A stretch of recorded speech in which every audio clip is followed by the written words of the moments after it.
Good morning, students. I welcome you all to the online session and I hope you all must be enjoying these lectures. Okay, let's start out. Today we are going to discuss about chapter 2 from your economics textbook, that is sectors of the Indian economy.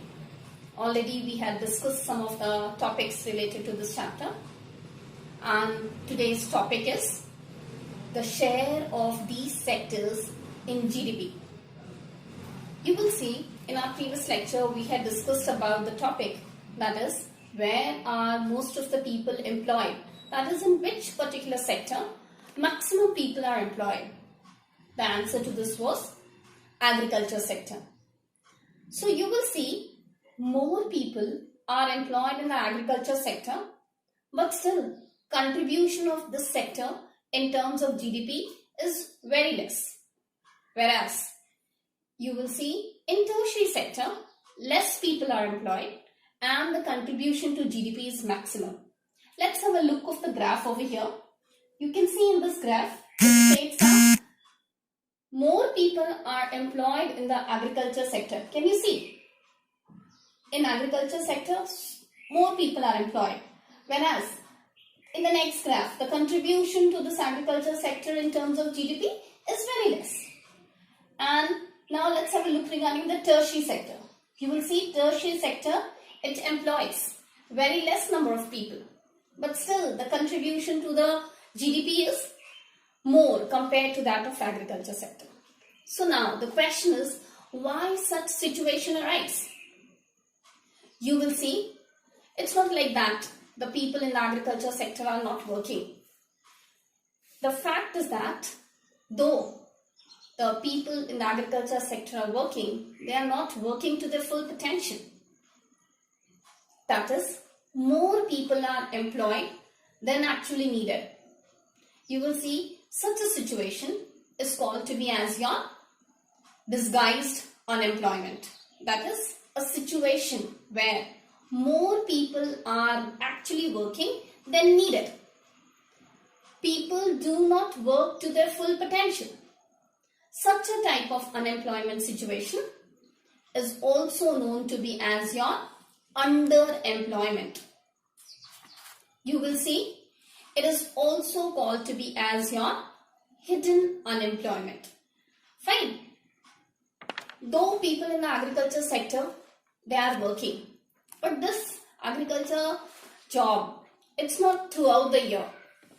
Only during certain months the work is carried on. Though you can say that, ma'am, there is two seasons, Kharif and Rabi season, wherein they are engaged. Yes, but the harvesting, cropping, it's done. And then you will see, need less people for the work. Let me take one example. See the example has been given in your textbook also. Laxmi, she owns 2 hectares of land, right? And 2 hectares of unirrigated land. And there you will see she works in the field day and night and earns a living. There are other 5 members in Lakshmi's family. They all are also engaged in that same particular work, right? So what is happening here? It seems that throughout the year, all these 5 members, they are also working in the field, but the output isn't increased. The output remains the same. And it also seems that these people are working. But in actual sense, you will see these people, even if I remove 2 members or 3 members from that particular work, the production won't be hampered. You will see such a situation is called to be as disguised unemployment, right? That it's hidden. It seems that the people are working, but these people are not working to their full potential. That is, even if they are removed, the work will be done by all those 3 members or 2 members, right? The production will remain the same. So such a type of situation is existing in the agriculture sector. And this is the reason why the contribution to the agriculture sector in terms of GDP is very less. Now, you will see this type of situation, it does not exist only in the agriculture sector, but it exists in various other sectors also.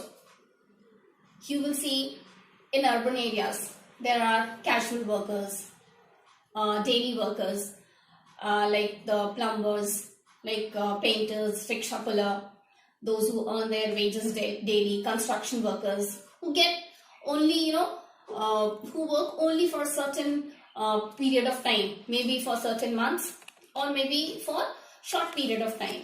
They seem like, for example, if you take rickshaw puller, painters, even your vegetable vendors, throughout the work they are spending, throughout the day they are working, but they are earning very less.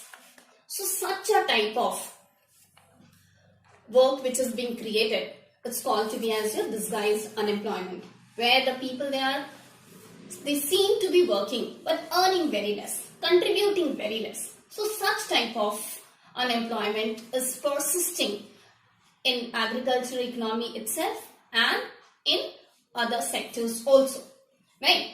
Now you see, the question over here arises, how to deal with these types of situation, right? That is, how to deal with disguised unemployment.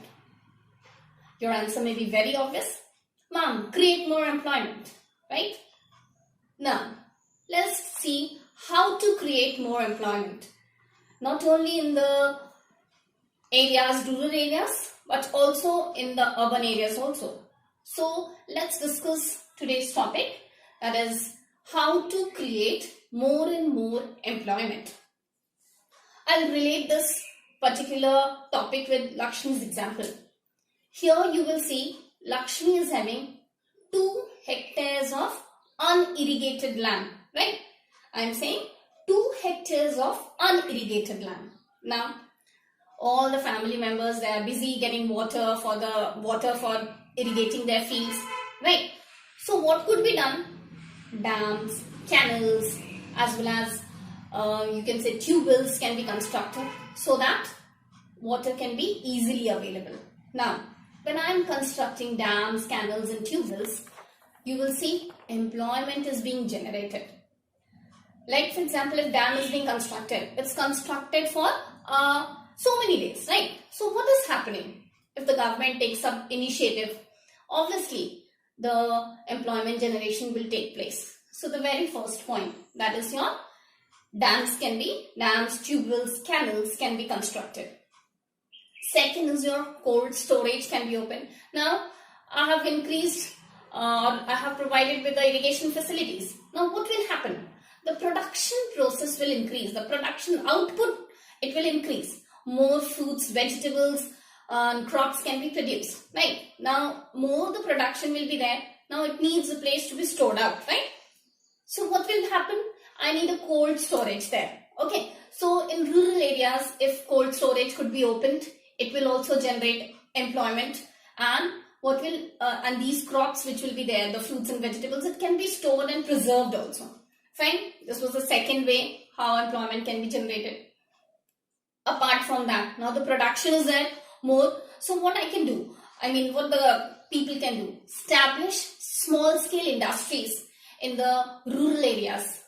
Industries relating to your production of these fruits and vegetables. Like for example, more tomatoes are produced. The fruits are being produced. What I can do? I can make more and more jams, jellies, ketchups. All these can be made, right? So somehow the people will be getting the jobs. Dal processing units can be set up. Like for example, the pulses and the rice which you eat, it doesn't grow in the field like that. It has to undergo various process, right? So that dal and rice processing units can be set up.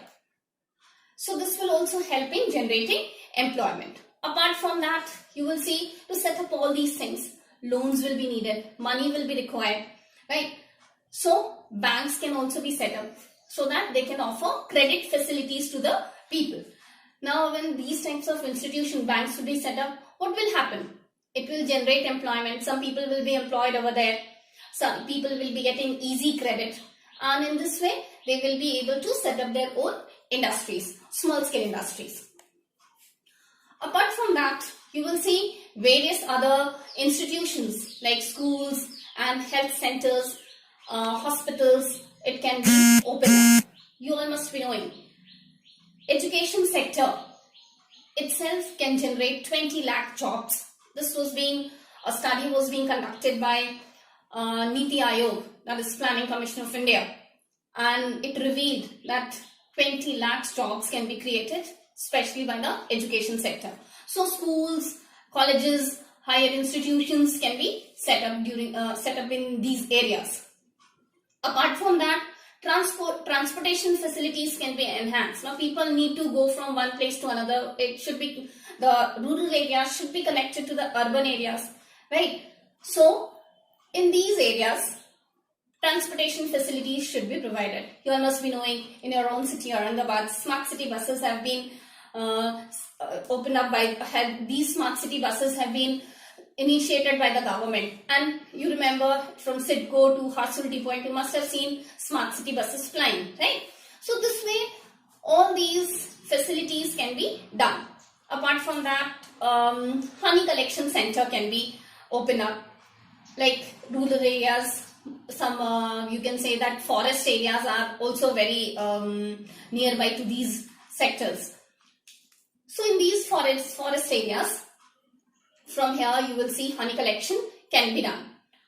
Apart from that, tourism can be enhanced. Like if a particular area is a tourist place, like for example in Aurangabad we have got Ajanta, Ellora and all. So here tourism can be enhanced in these sectors. Internet cafe can be set up nowadays. Its IT technology is gaining a boom. So this IT industry can also be set up by the either by the government or by the people, so that they can get employment to a certain extent. As I was talking about the transportation facilities, road construction can also be taken up, so that it will generate employment to a great extent. So these are some of the ways through which employment can be generated. Now the question is, what the government is doing, or how government can generate employment. You will see central government has taken up the responsibility to create employment to a certain extent. Government has implemented a law that is called to be as right to work. Under this right to work, NREGA was established. Now what is this NREGA? This NREGA is known as Mahatma Gandhi National Rural Employment Guarantee Act. Okay.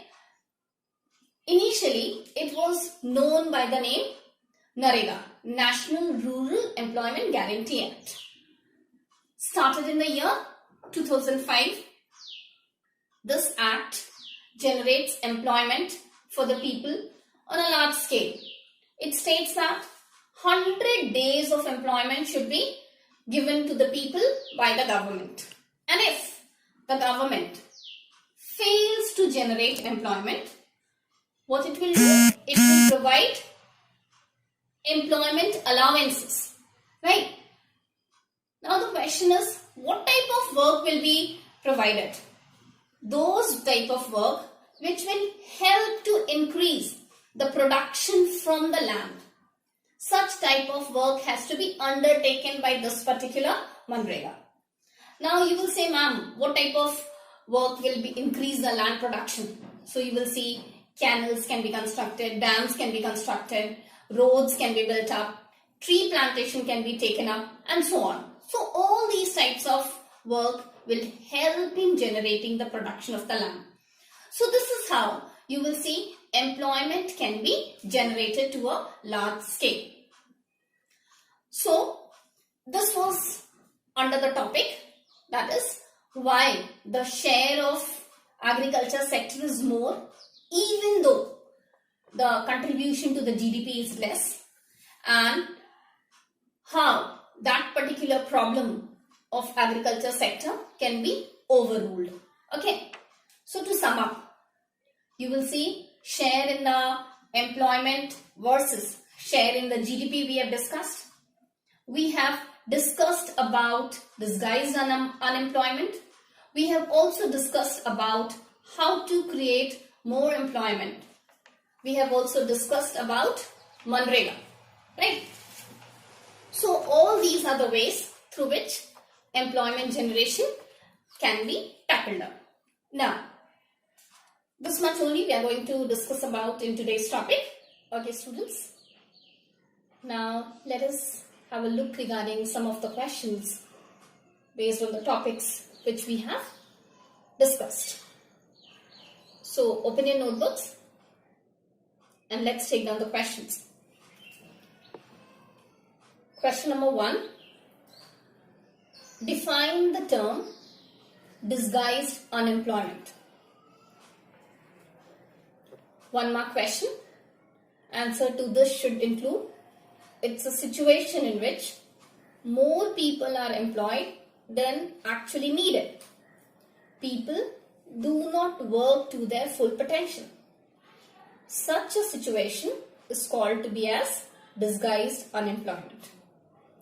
It is also known by the name hidden unemployment, or also called as underemployment. All these points should be included even for 1 mark question. Take down the next question. Next is, what is planning commission also known as?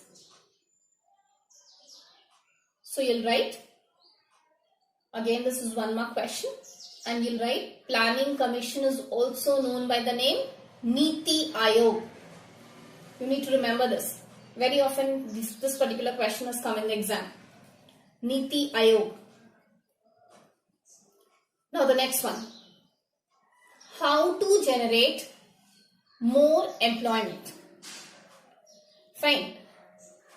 Again, this is 5 mark question. Answer to this should be in near about 100 to 120 words, not exceeding more than 120 words. So all those 10 points which we have discussed, all those will be included. So let's sum up what exactly was, that is how to generate more employment. That is by providing irrigation facilities.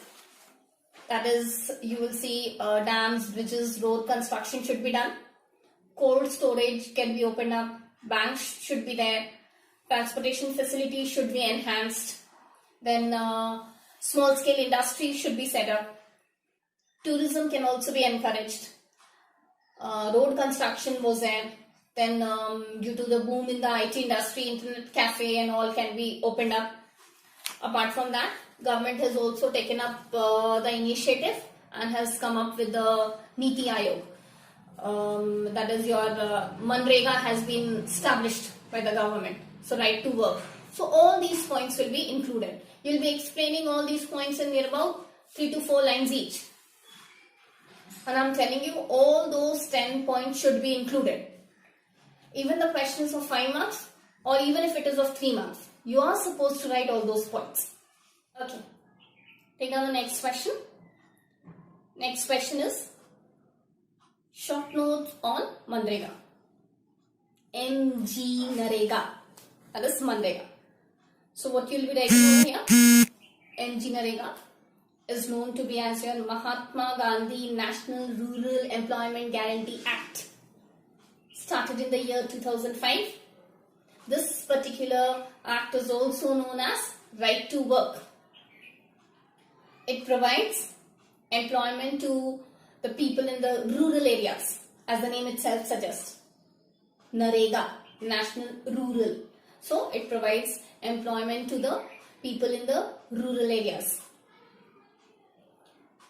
If the government fails to provide 100 days of employment, employment allowances is being provided by the government, right? And it provides such type of employment which helps in the production of the land. Like for example, construction of canals, dams, tree plantation, etc. Okay, so this will be included in your this particular answer. 3 mark question, very often it comes. Same question. From here, 1 mark question can be there. Like NREGA is also known as, that is right to work, or right to work is also referred as NREGA. So you will be writing this. 1 mark question this is. Fine. Now let us see the next question. With the help of the graph, answer the following question. So you see the graph has been given over here, and with the help of the graph we have to answer the given question. The questions are, What is the share of primary sector in GDP and employment? Second one, what is the share of secondary sector in GDP and employment? Third one, share of tertiary sector in GDP and employment. 1 mark question each. It's there. Previous year, this question was there in your CBSE board exam. Fine. So all these 5 questions you need to do properly. Write the answer properly, and whatever doubts and queries you have, we are there in the online session. You can get it clarified. Okay. So that's all in today's session. Till then, take care. Goodbye. Thank you.